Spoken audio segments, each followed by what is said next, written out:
I'm appearing today at the committee's request to provide my perspective on the events that are the subject of the committee's inquiry. I want to emphasize at the outset that while I am aware that the committee has requested my testimony as part of impeachment proceedings, I am not here to take one side or the other, or to advocate for any particular outcome of these proceedings.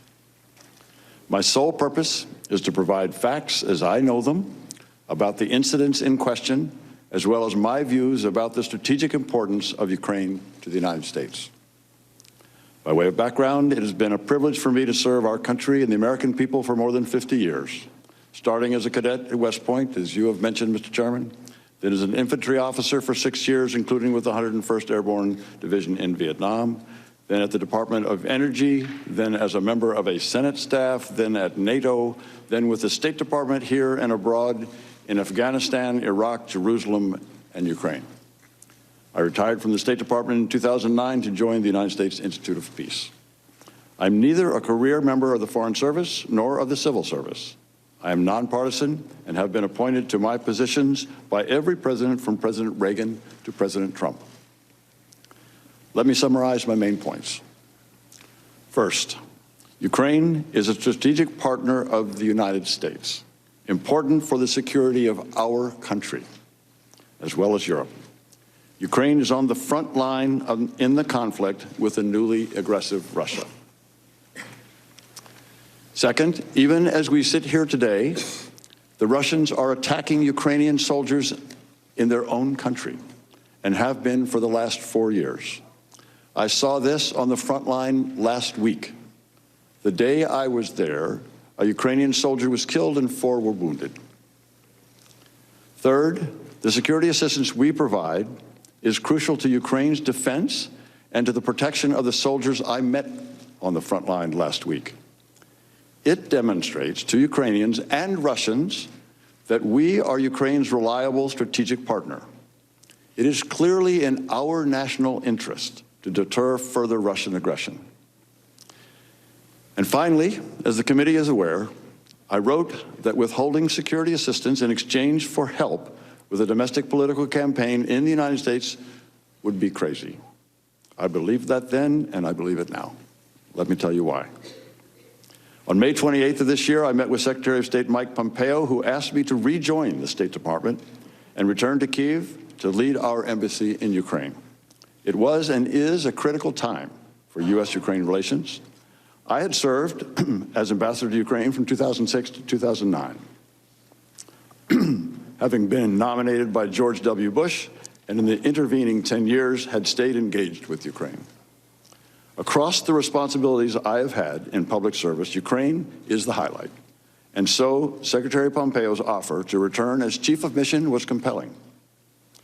Since I left Ukraine in 2009, the country had continued to turn toward the West. But in 2013, Vladimir Putin was so threatened by the prospect of Ukraine joining the European Union that he tried to bribe the Ukrainian president. This triggered mass protests in the winter of 2013 that drove that president to flee to Russia in February 2014, but not before his forces killed 100 Ukrainian protesters in central Kyiv. Days later, Mr. Putin invaded Crimea, holding a sham referendum at the point of Russian army rifles. The Russians absurdly claimed that 97% voted to join Russia. In early April, Putin sent his army and security forces into southeastern Ukraine to generate illegal armed formations and puppet governments in what we know as Donbass. You can see this on the map in the right-hand portion, in the eastern portion of the country. 14,000 Ukrainians have died in the war in Donbass, and more die each week. In July 2014, these Russian-led forces in Donbass shot down a civilian airliner en route from Amsterdam to Malaysia, killing all 298 people on board. We, the Europeans, and most of the West imposed economic sanctions and kicked the Russians out of the G8. Beginning in 2014, we and NATO began to provide military assistance to Ukraine's armed forces in the form of training, advice, military equipment, and weapons. It is this security assistance that is at the heart of the controversy that we are discussing today. The pro-Russian president, who was run out of Kyiv in 2014, had let the Russian armed forces deteriorate to the point of ruin.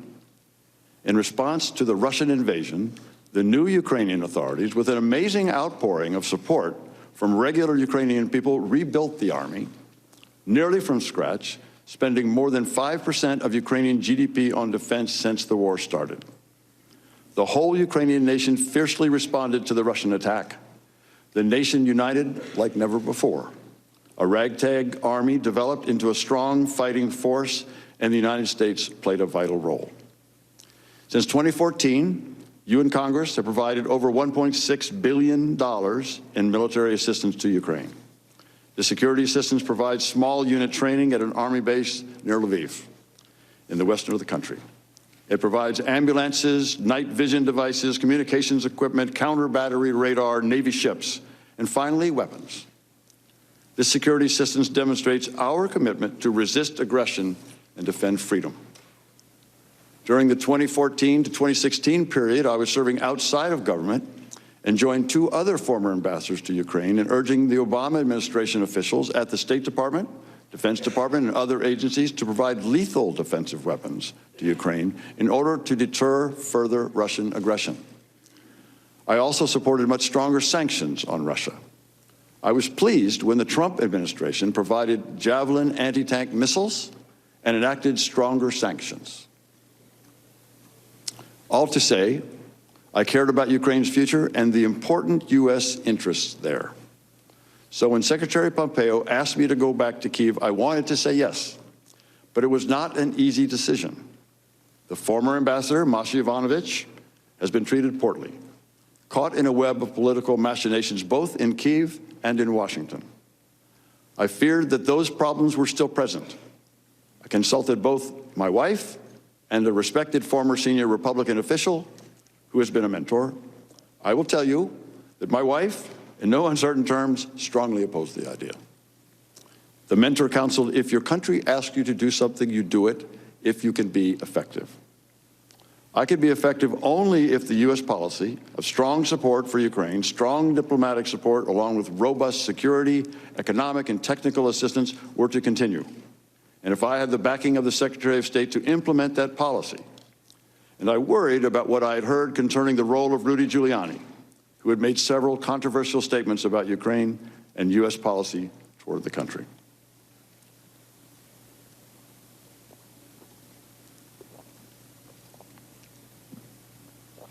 So during my meeting with Secretary Pompeo on May 28th, I made clear to him and the others present that if U.S. policy toward Ukraine changed, he would not want me posted there, and I could not stay. He assured me that the policy of strong support for Ukraine would continue and that he would support me in defending that policy. With that understanding, I agreed to go back to Kyiv. Because I was appointed by the Secretary but not reconfirmed by the Senate, my official position was chargé d'affaires ad interim. In effect, I was the acting ambassador to Ukraine. I returned to Kyiv on June 17th, carrying the original copy of a letter President Trump signed the day after I met with the Secretary. In that letter, President Trump congratulated President Zelensky on his election victory and invited him to a meeting in the Oval Office. But once I arrived in Kyiv, I discovered a weird combination of encouraging, confusing, and ultimately alarming circumstances. First, the encouraging. President Zelensky was reforming Ukraine in a hurry. He appointed reformist ministers and supported long-stalled anti-corruption legislation. He took quick executive action, including opening Ukraine's high anti-corruption court. With a new parliamentary majority stemming from snap elections, President Zelensky changed the Ukrainian constitution to remove absolute immunity from Rada deputies, the source of raw corruption for 2 decades. The excitement in Kyiv was palpable. This time could be different, a new Ukraine finally breaking from its corrupt post-Soviet past. And yet, I found a confusing and unusual arrangement for making U.S. policy toward Ukraine. There appeared to be 2 channels of U.S. policymaking and implementation, one regular and one highly irregular. As the acting ambassador, I had authority over the regular, formal diplomatic processes, including the bulk of the U.S. effort to support Ukraine against Russian invasion and to help it defeat corruption. My colleague, Deputy Assistant Secretary of State George Kent, and our colleagues at the National Security Council were my main points of contact in Washington in this regular channel. This channel is formally responsible for formulating and overseeing the implementation of U.S. foreign policy with respect to Ukraine, a policy that has consistently enjoyed strong bipartisan support, both in Congress and in all administrations since Ukraine's independence from Russia in 1991. At the same time, however, I encountered an irregular, informal channel of U.S. policymaking with respect to Ukraine, unaccountable to Congress, a channel that included then Special Envoy Kurt Volker, U.S. Ambassador to the European Union Gordon Sondland, Secretary of Energy Rick Perry, White House Chief of Staff Mick Mulvaney, and, as I subsequently learned, Mr. Giuliani. I was clearly in the regular channel, but I was also in the irregular one to the extent that Ambassadors Volker and Sondland, including me in certain conversations. Although this irregular channel was well connected in Washington, it operated mostly outside of official State Department channels. The irregular channel began when Ambassador Volker, Ambassador Sondland, Secretary Perry, and Senator Ron Johnson briefed President Trump on May 23rd upon their return from President Zelensky's inauguration. The delegation was as enthusiastic as I would soon become about the new Ukrainian president and urged President Trump to meet with him early on to cement the U.S.-Ukraine relationship.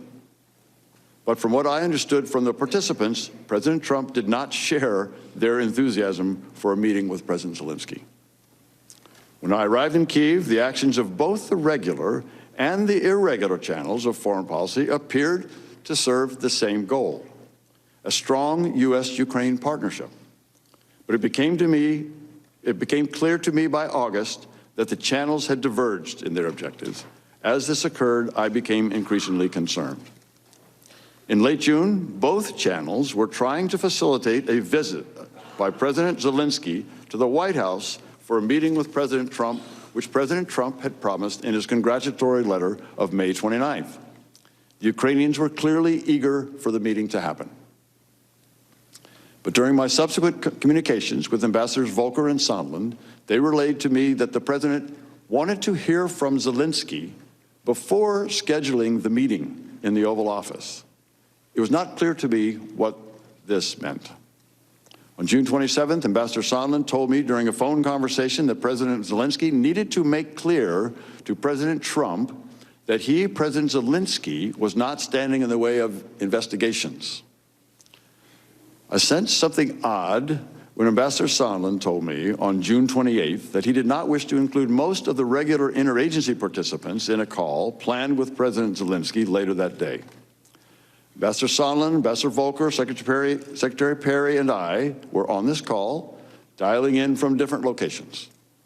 However, Ambassador Sondland said he wanted to make sure no one was transcribing or monitoring as they added President Zelensky to the call. Also, before President Zelensky joined the call, Ambassador Volker separately told the U.S. participants that he, Ambassador Volker, planned to be explicit with President Zelensky in a one-on-one meeting in Toronto on July 2nd. In that meeting, Ambassador Volker planned to make clear what President Zelensky should do to get the White House meeting. I did not understand what this meant, but Ambassador Volker said he would relay that President Trump wanted to see rule of law, transparency, but also specifically cooperation on investigations to get to the bottom of things. Once President Zelensky joined the call, the conversation was focused on energy policy and the war in Donbass. President Zelensky also said he looked forward to the White House visit President Trump had offered in his May 29th letter. By mid-July, it was becoming clear to me that the meeting President Zelensky wanted was conditioned on the investigations of Burisma and alleged Ukrainian interference in the 2016 U.S. elections. It was also clear that this condition was driven by the irregular policy channel I had come to understand was guided by Mr. Giuliani. In a regular NSC secure video conference call on July 18th, I heard a staff person from the Office of Management and Budget say that there was a hold on security assistance to Ukraine, but could not say why.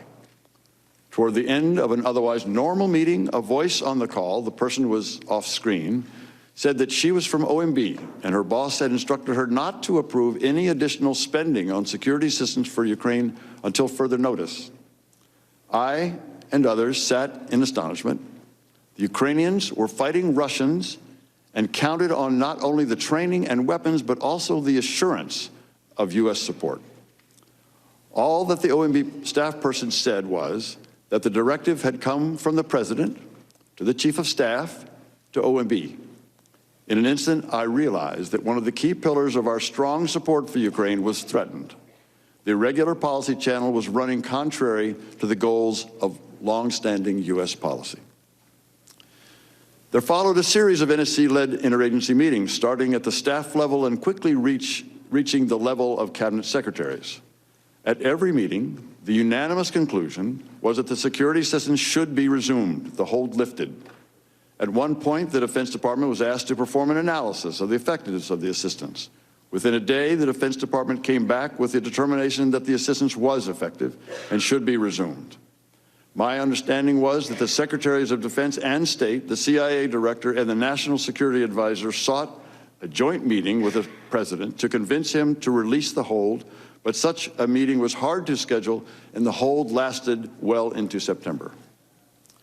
On July 9th, in a phone call with then Senior Director for European and Russian Affairs Fiona Hill and Director of European Affairs, Lieutenant Colonel Alex Vindman at the NSC, they tried to assure me that they were not aware of any official change in U.S. policy toward Ukraine, OMB's announcement notwithstanding. They did confirm that the hold on security assistance for Ukraine came from Chief of Staff Mick Mulvaney, who maintained a skeptical view of Ukraine. In the same July 19th phone call, they gave me an account of a July 10th meeting with Ukrainian and American officials at the White House. They told me that partway through the meeting, Ambassador Sondland had connected investigations with an Oval Office meeting for President Zelensky, which so irritated then National Security Advisor John Bolton that he abruptly ended the meeting, telling Dr. Hill and Lieutenant Colonel Vindman that they should have nothing to do with domestic politics. He also directed Dr. Hill to brief the lawyers. Dr. Hill said that Ambassador Bolton referred to this deal as a drug deal after the July 10th meeting. Ambassador Bolton opposed a call between President Zelensky and President Trump out of concern that it would be a disaster. Needless to say, the Ukrainians in the meetings were confused. Ambassador Bolton, in the regular Ukraine policy decision-making channel, wanted to talk about security, energy, and reform. Ambassador Sondland, a participant in the irregular channel, wanted to talk about the connection between a White House meeting and Ukrainian investigations. Also, during our July 19th call, Dr. Hill informed me that Ambassador Volker had met with Mr. Giuliani to discuss Ukraine. This caught me by surprise. The next day, I asked Ambassador Volker about that meeting, but received no response. I began to sense that these two separate decision-making channels, the regular and the irregular, were separate and at odds. Later that day, I received text messages on a three-way WhatsApp text conversation with Ambassadors Volker and Sondland, a record of which was provided by Ambassador Volker. Ambassador Sondland said that a call between President Trump and President Zelensky would take place soon. Ambassador Volker said that what was most important is for Zelensky to say that he will help investigation and address any specific personnel issues if there are any. On the next day, July 20th, I had a phone conversation with Ambassador Sondland while he was on a train from Paris to London. Ambassador Sondland told me that he had recommended to President Zelensky that he use the phrase, "I will leave no stone unturned," with regard to investigations when President Zelensky spoke with President Trump.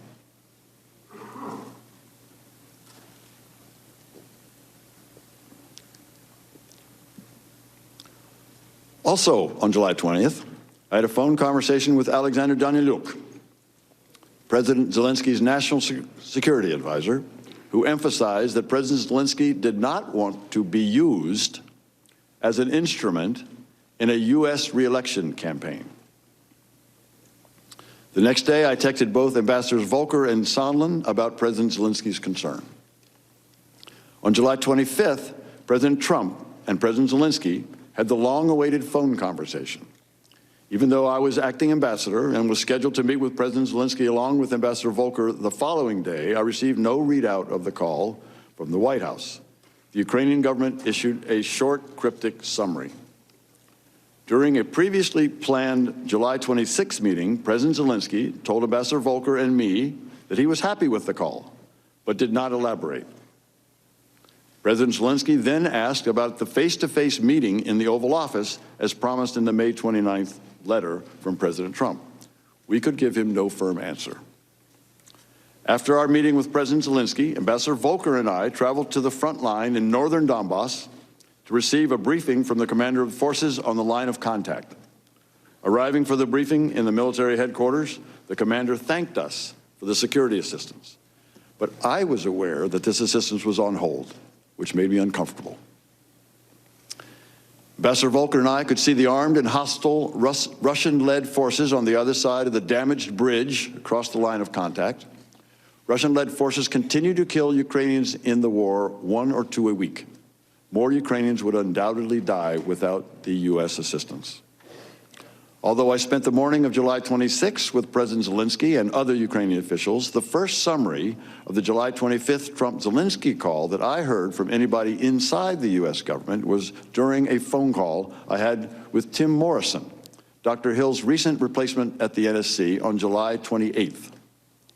Mr. Morrison told me that the call could have been better, and that President Trump had suggested that President Zelensky or his staff meet with Mr. Giuliani and Attorney General William Barr.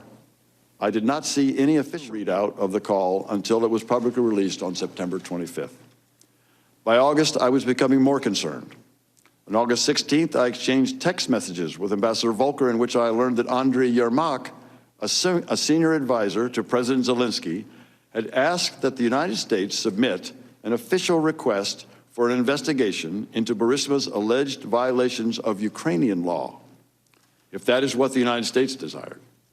A formal U.S. request to the Ukrainians to conduct an investigation based on violations of their own law struck me as improper, and I recommended to Ambassador Volker that we stay clear.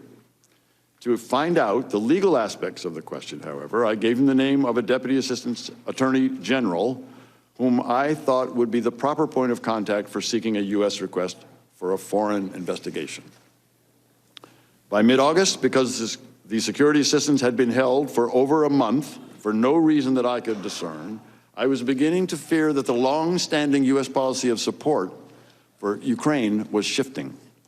I called State Department Counselor Ulrich Breckbuhl to discuss this on August 21st. He said he was not aware of a change in policy, but would check on the status of the security assistance.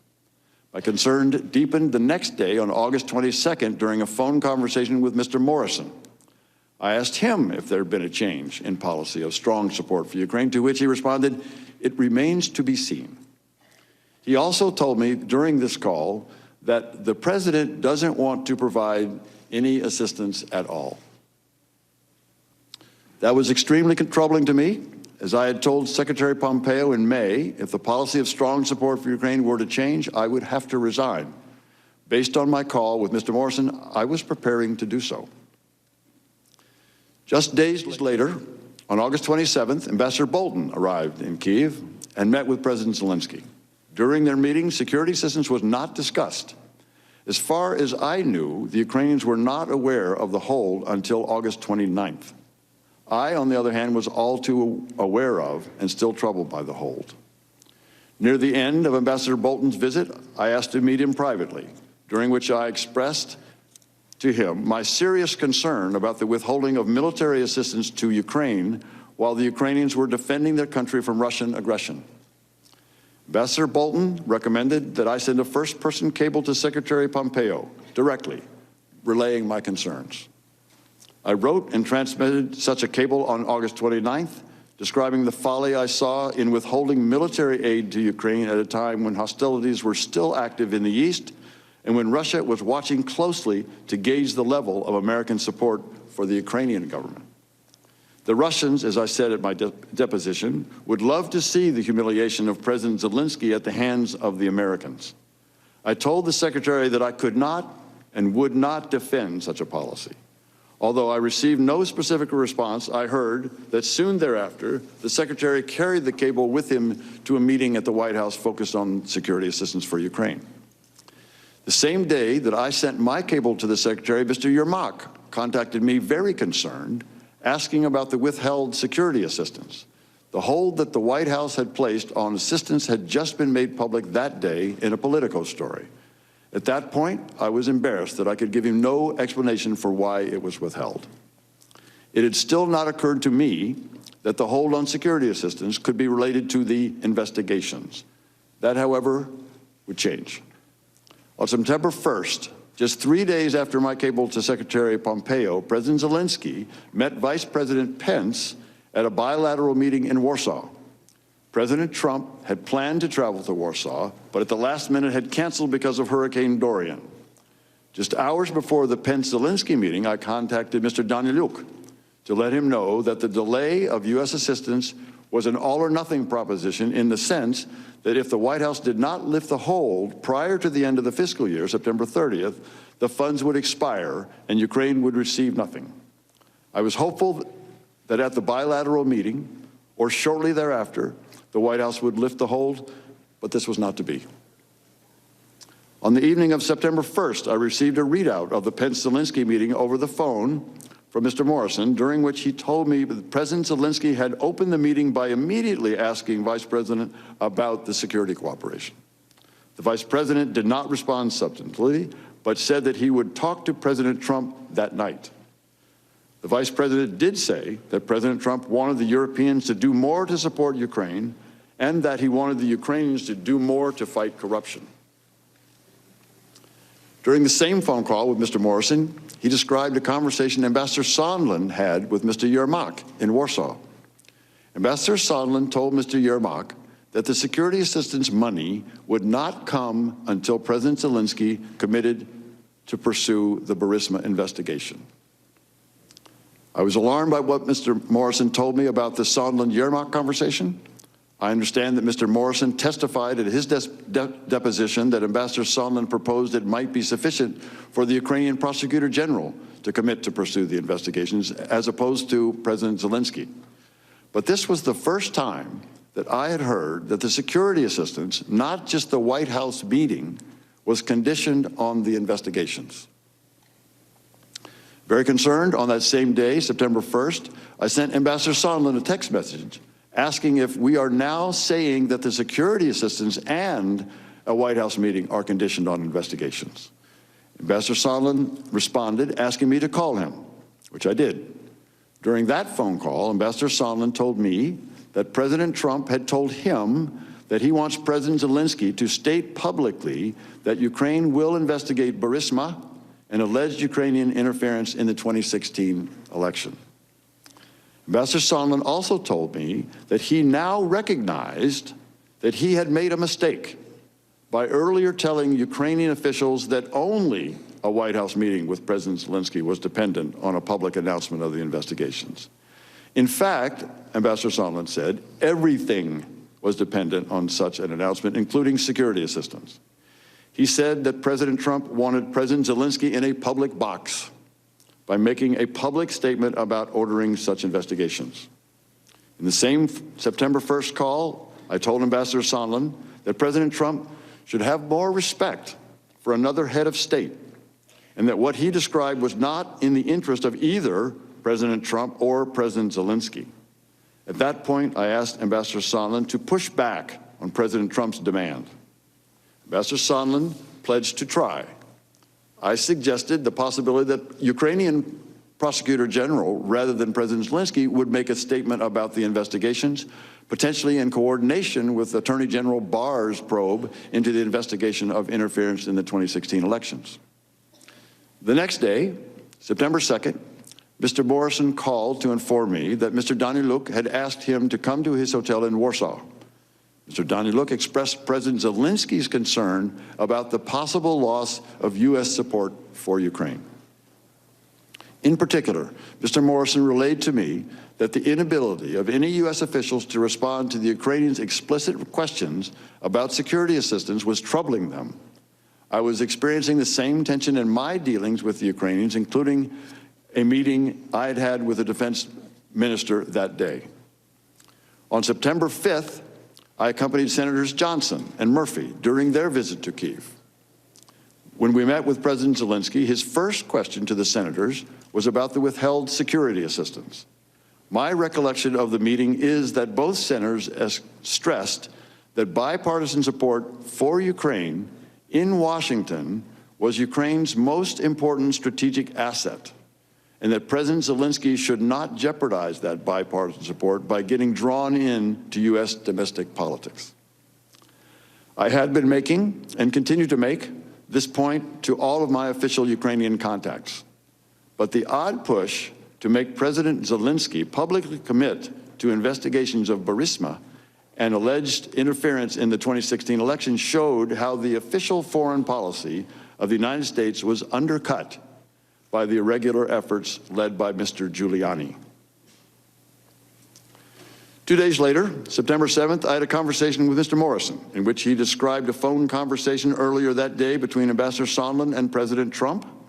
Mr. Morrison said that he had a sinking feeling after learning about this conversation from Ambassador Sondland. According to Mr. Morrison, President Trump told Ambassador Sondland he was not asking for a quid pro quo. But President Trump did insist that President Zelensky go to a microphone and say he is opening investigations of Biden and 2016 election interference, and that President Zelensky should want to do this himself. Mr. Morrison said that he told Ambassador Bolton and the NSC lawyers of this phone call between President Trump and Ambassador Sondland. The following day, on September 8th, Ambassador Sondland and I spoke on the phone. He confirmed that he had talked to President Trump, as I had suggested a week earlier, but that President Trump was adamant that President Zelensky himself had to clear things up and do it in public. President Trump said it was not a quid pro quo. I believe this was the same conversation between Ambassador Sondland and President Trump that Mr. Morrison had described to me on September 7th. Ambassador Sondland also said that he had talked to President Zelensky and Mr. Yermak and had told them that although this was not a quid pro quo, if President Zelensky did not clear things up in public, we would be at a stalemate. I understood a stalemate to mean that Ukraine would not receive the much-needed military assistance. Ambassador Sondland said that this conversation concluded with President Zelensky agreeing to make a public statement in an interview on CNN. Shortly after that call with Ambassador Sondland, I expressed my strong reservations in a text message to Ambassador Sondland, stating that my nightmare is that they, the Ukrainians, give the interview and don't get the security assistance. The Russians love it, and I quit. And I was serious. The next day, September 9th, I said to Ambassador Sondland and Volker that the message to the Ukrainians and the Russians we send with the decision on security assistance is key. With the hold, we have already shaken their faith in us. I also said I think it's crazy to withhold security assistance for help with the political campaign. Ambassador Sondland responded about 5 hours later that I was incorrect about President Trump's intentions. The president has been crystal clear, no quid pro quos of any kind. During our call on September 8th, Ambassador Sondland tried to explain to me that President Trump is a businessman. When a businessman is about to sign a check to someone who owes him something, the businessman asks that person to pay up before signing the check. Ambassador Volker used the same language several days later while we were together at the Yalta European Strategy Conference. I argued to both that the explanation made no sense. The Ukrainians did not owe President Trump anything, and holding up security assistance for domestic political gain was crazy, as I had said in my text message to Ambassador Sondland and Volker on September 9th. Finally, On September 11th, I learned that the hold had been lifted and security assistance would be provided. I was not told the reason why the hold had been lifted. The next day, I personally conveyed the news to President Zelensky and the Ukrainian foreign minister, and I again reminded Mr. Yermak of the high strategic value of bipartisan support for Ukraine and the importance of not getting involved in other countries' elections. My fear at the time was that since Ambassador Sondland had told me President Zelensky had already agreed to do a CNN interview, President Zelensky would make a statement regarding investigations that would have played into domestic U.S. politics. I sought to confirm through Mr. Daniluk that President Zelensky was not planning to give such an interview to the media. While Mr. Daniluk initially confirmed that on September 12th, I noticed during a meeting on the morning of September 13th at President Zelensky's office that Mr. Yermak looked uncomfortable in response to the question. Again, I asked Mr. Daniluk to confirm that there would be no CNN interview, which he did. On September 25th, at the UN General Assembly session in New York City, President Trump met President Zelensky face-to-face. He also released the transcript of the July 25th call. The United States gave the Ukrainians virtually no notice of the release, and they were livid.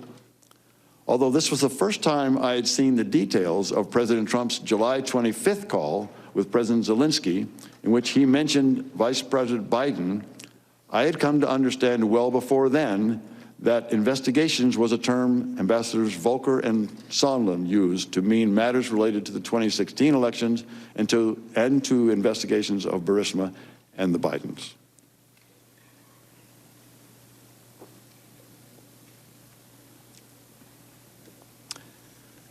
Last Friday, a member of my staff told me of events that occurred on July 26th. While Ambassador Volker and I visited the front, this member of my staff accompanied Ambassador Sondland. Ambassador Sondland met with Mr. Yermak.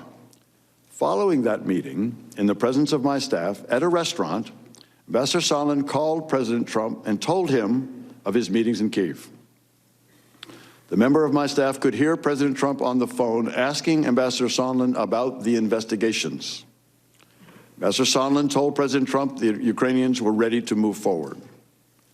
Following the call with President Trump, the member of my staff asked Ambassador Sondland what President Trump thought about Ukraine. Ambassador Sondland responded that President Trump cares more about the investigations of Biden, which Giuliani was pressing for. At the time I gave my deposition on October 22nd, I was not aware of this information. I'm including it here for completeness. As the committee knows, I reported this information through counsel to the State Department's legal advisor, as well as to counsel for both the majority and the minority of this committee.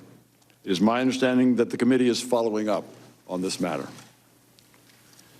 Mr. Chairman, I recognize that this is rather a lengthy recitation of the events of the past few months, told from my vantage point in Kyiv. But I also recognize the importance of the matters your committee is investigating. And I hope that this chronology will provide some framework for your questions. As I mentioned in my October 22nd deposition, the information and quotes in my testimony are based on my best recollection, as well as a review of my personal notes. Let me return to the points I made at the outset. Ukraine is important to the security of the United States. The largest country in Europe by landmass, Ukraine is a young democracy struggling to join Europe and ally itself with the United States. It has been violently attacked by Russia, which continues its armed aggression against Ukraine to this day. If we believe in the principle of the sovereignty of nations, on which our security and the security of our friends and allies depends, if we believe that nations get to decide on their own economic, political, and security alliances, we must support Ukraine in its fight against its bullying neighbor. Russian aggression cannot stand.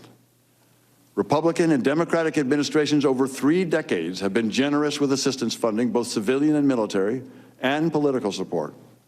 With overwhelming bipartisan majorities, Congress has imposed harsh sanctions on Russia for invading and occupying Ukraine.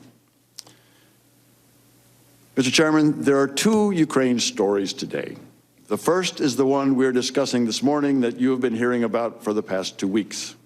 It's a rancorous story about whistleblowers Mr. Giuliani, side channels, quid pro quos, corruption, and interference in elections. In this story, Ukraine is merely an object. But there's another story, a positive, bipartisan one. In this second story, Ukraine is the subject. This one is about young people in a young nation struggling to break free of its past, hopeful that their new government will finally usher in a new Ukraine, proud of its independence from Russia, eager to join Western institutions and enjoy a more secure and prosperous life.